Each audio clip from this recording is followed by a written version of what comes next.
this type of game is beyond really the expectations of any game that is out there. So this is a larger project than a typical game. When I hear YouTubers out there who aren't aware of the scope of this project that go, oh my god, 8 years, 280 million, and they can't do it, well, GTA 5 was blah. This isn't a fucking GTA 5 game. This is like if you took multiple GTA 5s, folded them together in some weird origami configuration, then unfolded it, and a fucking leprechaun came out at you. Soon after these messages, and we're gonna have a real talk. A real talk. Today's video has been brought to you by the generous patrons of The Games who make continued content on The Games possible. The Games patrons enjoy monthly giveaways like Steam gift cards, Star Citizen packages, and any game that you want giveaways. Please consider donating just $1 if in any way you enjoyed The Games content.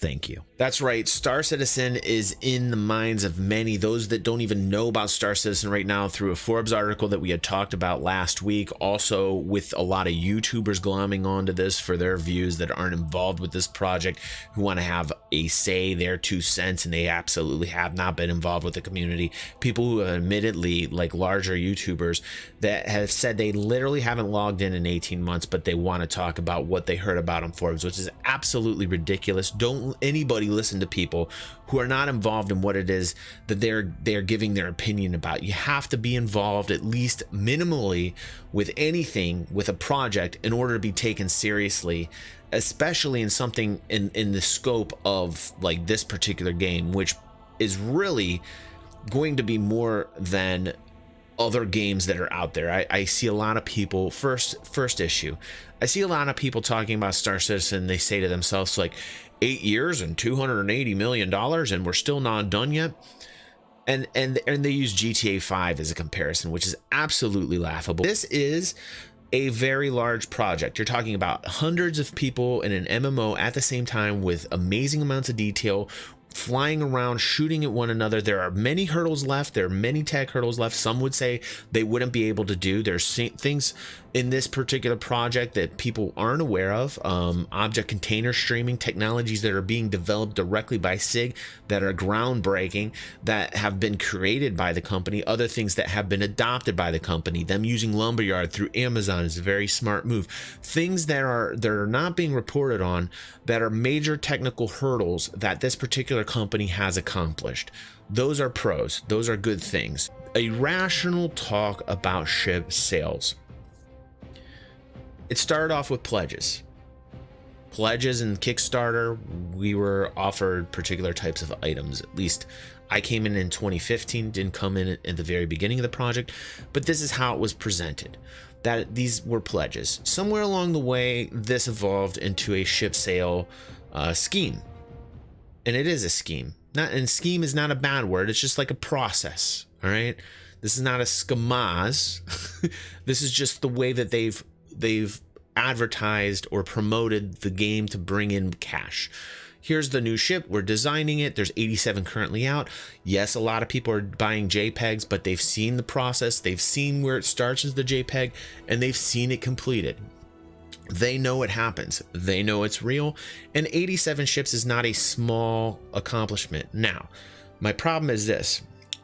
There's a disconnect. There is a flaw in this particular system, and we can see it through what has happened recently in the past 4 or 5 months, when the $42 million of private investor money came into this project. It is directly related to Chris's mismanagement of this particular project. When we're talking about 537 people, when we're talking about average salaries accumulating to $30 million in the amount that they're spending to salaries to their employees a year, rather large. The expenses of 5 different locations, a little much, a lot of much actually. Downscaling is not a bad thing, and I think needs to be done. Chris is definitely mismanaging it in terms of what is coming in versus what is going out. We know this. This is a fact, and this needs to be dealt with. Many people are wisening up to the fact that, hey, I'm putting money into this game. I'm getting these really cool ships in return, but many are putting too much money in, money that they might not have, and that's on them. That is not on Chris. That is not on Sig. These particular items or ships that you're buying with real life money will in fact be free in the game when the game or if the game comes out. This is something that also has to be stated. Many people putting hundreds or thousands of dollars because they're passionate about the project. If they have the money, for God's sake, let them. And don't chastise these people. Don't make them feel bad. They want this particular project to make it. They want it to succeed just as much as I do. What we have to look at is we have to look at the management of what Chris is doing with the company, how he is using the money that is coming in versus the money that is going out. Particularly right now, what this Forbes article did for me was kind of crystallize in my mind that I believe Chris is mismanaging the company. Not so much so to where I think it is going to run it into the ground on the short-term basis, more for the long-term basis. And this is something that needs to be looked at, not only by SIG's top tier people that are working there, that are the execs, but also by Chris himself. He has to rein it in a bit.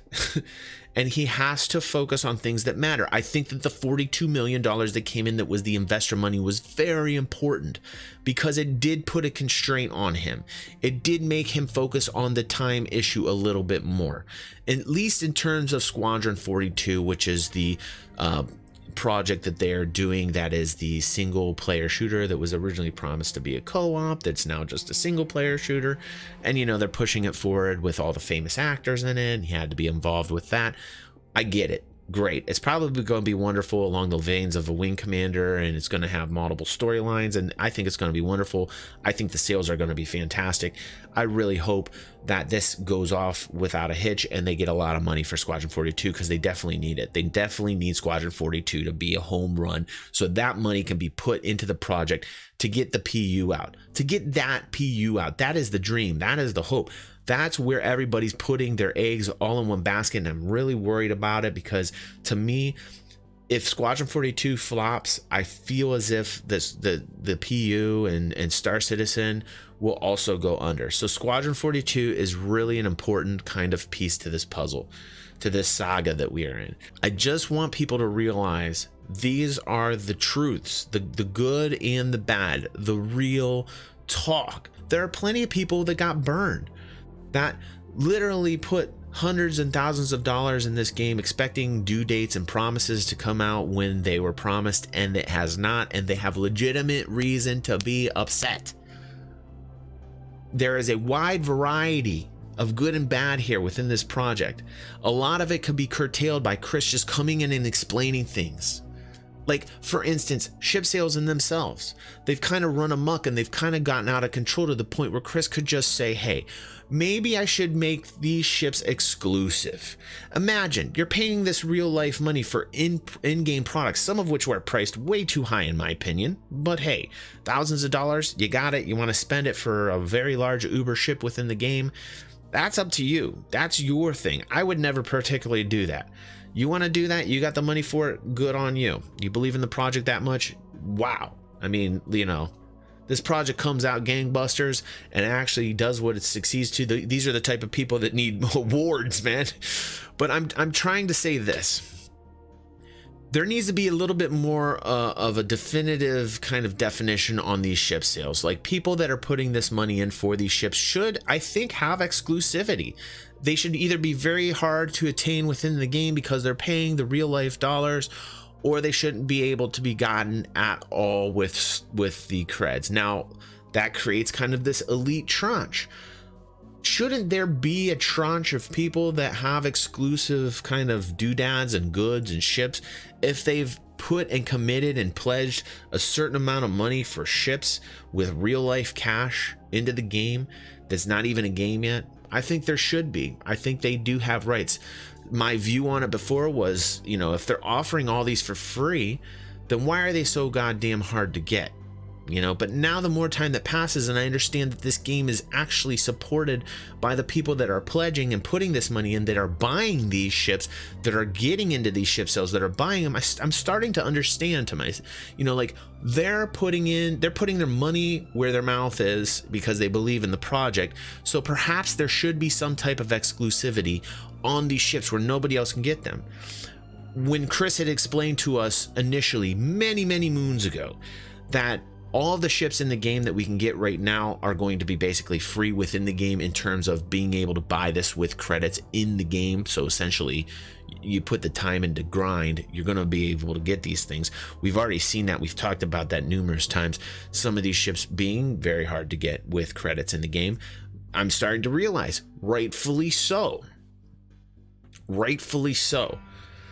But we need more definition within the ship sales genre. I think why ship sales are kind of, they're not necessarily slowing, but there had to be a problem if Chris in fact did have to get that 42 million, bring that 42 million in. Obviously he's spending more than he's making, period. It's as simple as that. So one, we got to look at Chris and how he's managing the company, and we gotta like rein it in a little bit. And we, as the collective publisher, I mean, this is an interesting time. We're the gamers supporting the process. We are literally the publishers, and we are talking about it in a manner that we are so passionate about because we are involved in it the way that the publishers used to be involved with the developers. We are now be the publishers, and this is why you're seeing these talks. This is why you're seeing people come in. But I see a lot of people coming into this talk way too late. I see a lot of YouTubers who know absolutely nothing about this coming in, giving the most ridiculous opinions I've ever seen in my entire life, who know nothing about this, who are not passionate about it, and that is irresponsible. And that is wrong. That is just, I will not talk about something unless I am at least minimally interested or passionate or involved in some manner with a particular game. I must play it. I must be part of it. I must know what the inner workings are, who the people are. I need to do that before I really get involved on a massive scale to have like any type of critical article or piece or video or content on that topic. I think that's important. And I think that in this particular medium, in this age, you're seeing way too many like mouthpieces and people just doing it for views, and it's ridiculous. That needs, I mean, like that, it's just finding the right person. It's just finding somebody that you understand, hey, this guy actually knows what he's talking about. I'm gonna listen to this dude, and the others be damned, you know. Like that's what I'm realizing. There's just so much fucking information out there, and a lot of it isn't like good information. So you have to do the work yourself to weed that out. In terms of Star Citizen, what it wants to be, I love it. I love what it wants to become. Will it become it? That's a discussion for the ages. I do think that this will come out eventually. Right now, I'm not really concerned. I see that, like, in the short term at least, I don't think the mismanagement issues at this particular point are just going to put a huge dent in the project in the short term. But I view in the long term, if we keep going this way, that it's not going to be the greatest. I think that Squadron 42 is really important in the coming year, that it gets out on time, that it has good sales. These are all things, these are stepping stones along the way to get the game that it is that we want, which is the PU. And I'm just really happy to be giving you content like this. I love creating. I love talking to you guys. Thank you so much. And I can't wait to read the comments. I will see you guys on the next vid.